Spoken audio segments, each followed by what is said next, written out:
माता के मंदिर में लाल पुष्प, लाल चंदन और लाल चूड़ी माँ को समर्पित करिए, प्रेम बढ़ेगा। बच्चा कभी आप जी से कम नहीं बोलेगा, प्रेम की भाषा निकलेगी उससे।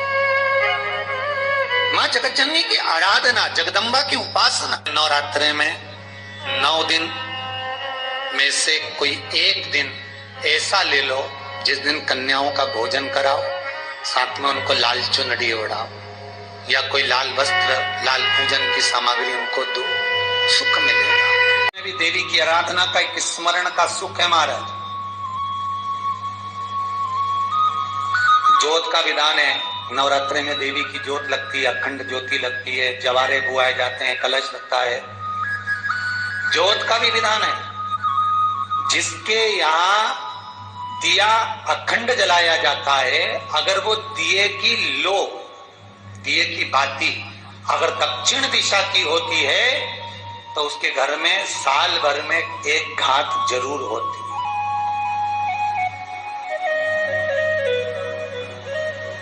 जो दिया अखंड जलता है उसकी बाती का मुख दक्षिण का नहीं होना चाहिए।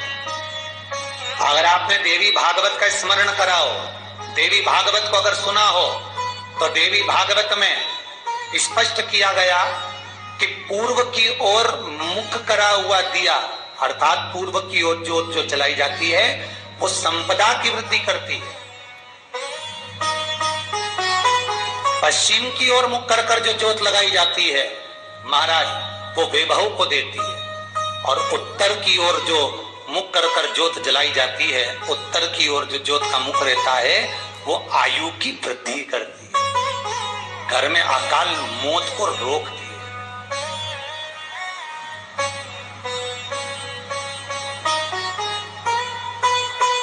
नवरात्रि का जो भाव तत्व है उसको भी अच्छे से समझ लेना।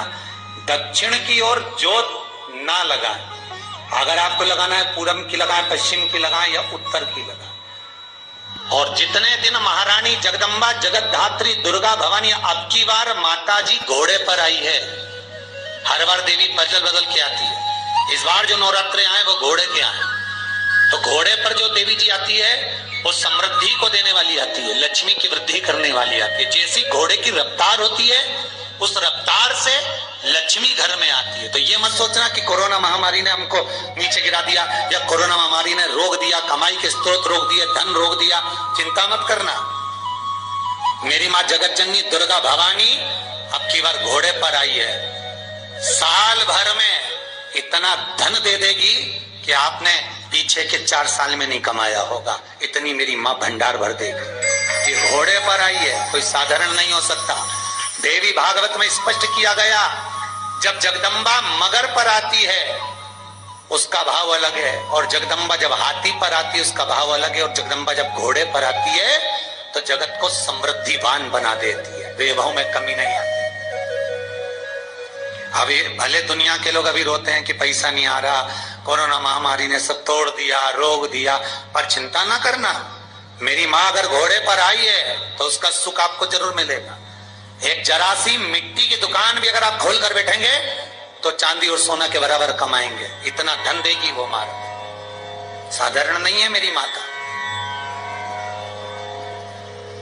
तात्विक सुख का आनंद देने वाली, लाभ तत्व प्रदान करने। और नवरात्रि में भी अगर आपकी कोई कामना है, आपकी अगर इच्छा है, आपका मन है, तो जगत जननी की आराधना करो। पति और पत्नी में अगर क्लेश है तो जगदम्बा के मंदिर में मक्खन चढ़ाओ, प्रेम बढ़ जाएगा। आपको लगता है कि पति कोई अन्य स्त्री से लगा हुआ है या परिवार टूट रहा है, तलाक तक पहुंच गया है, तो माता के मंदिर में आप ध्वजा लगवाइए, उस ध्वजा पर मक्खन लगाकर लगवाइए, आपको लाभ मिलेगा। महाराज, यदि आपको लगता है कि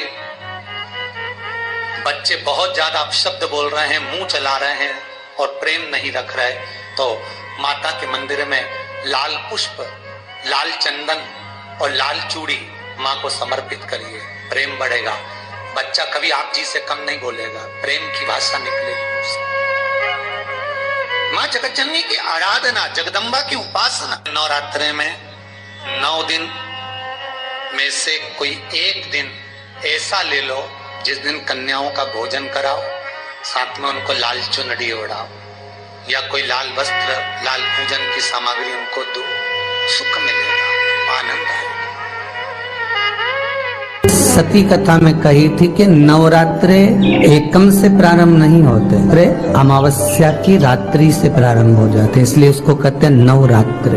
क्योंकि नवमी के दिन माता जी का विसर्जन हो जाता है, जवारों का विसर्जन हो जाता है, व्रत करने वाले कन्या पूजन भोजन भंडारा कराकर विराम दे देते हैं। तो नवमी की रात्रि उसमें नहीं जुड़ा पाती, उसमें रात्रि अगर जुड़ती है तो ये अमावस्या की रात्रि से जुड़ना प्रारंभ होता है, तब जाकर वो नवरात्रि पूर्ण हो पाती है। पितृलोक में पितृ जैसे निवास होकर भी इंतजार करते हैं। 4 नवरात्रे हैं तो 4 ही श्राद्ध हैं। आज मौनी अमावस्या है, श्राद्ध का विराम हो जाता है और कथा अर्थात नवरात्रे प्रारंभ हो जाते हैं दूसरे दिन। तो यहाँ शास्त्र कह रहा है जैसे हमें प्रतीक्षा रहती है कोई अच्छे कार्य की, कि घर में कोई शुभ कार्य हो, घर में कोई अच्छा आयोजन हो तो अपने को आनंद होगा, प्रसन्नता होगी। उसी तरह हमारे जो पूर्वज चले गए, जो पूर्वज चाहे वो अधोगति में गए हों, चाहे वो देवगति में गए हों, चाहे वो पितृलोक में निवास कर रहे हों, तो जितने भी पितृलोक में निवास करने वाले पूर्वज होते हैं वो भी ये विचार करते हैं कि हमारे घर के वंश द्वारा, हमारे वंशजों द्वारा कोई ऐसा सत्कर्म हो जिससे हमारे जीवन की वितृप्ति हो और हमें आनंद की अनुभूति हो। और ध्यान दीजिएगा महाराज, आपको चैत्री नवरात्रि का स्मरण होगा, आपको शरदी नवरात्रि का स्मरण होगा, पर जो आषाढ़ में और माघ में जो नवरात्रे पढ़ते हैं इसका एक आनंद ही दूसरा रहता है।